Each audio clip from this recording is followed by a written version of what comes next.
26 বছর পেরিয়ে আমরা 27 বছরে পদার্পণ করলাম। আমার বারবার মনে পড়ছে আমাদের স্বপ্নদ্রষ্টা বীর মুক্তিযোদ্ধা নুরুল ইসলাম বাবু সাহেবের কথা। কিভাবে এই প্রতিষ্ঠানকে প্রতিষ্ঠিত করে এগিয়ে নিয়ে যাবে সেই চিন্তাই ছিল তার সবচেয়ে বড় ছিল। ওনার অনেক মেধা ছিল।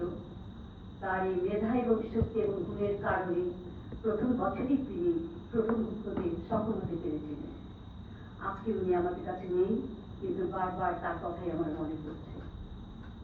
তারপরে এলেন আমাদের কাছে এম মুসা সাহেব। উনি ছিলেন কিছুদিন, উনি আমাদের কাছে নেই। তারপরে এলেন আবেদ সাহেব।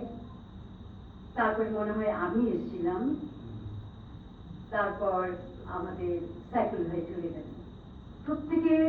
প্রত্যেকের ভিতরেই গুণ ছিল।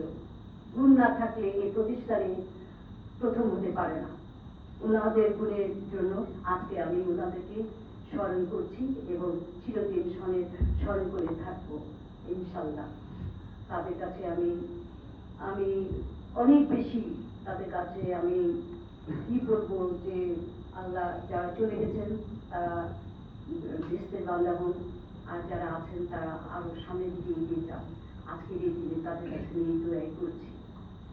আমাদের যেটা কি বলবো মাল্টিমিডিয়া, এরা অল্প সময়ের ভিতরে ওরা প্রথমের দিকে চলে গেছে, প্রথম স্থানে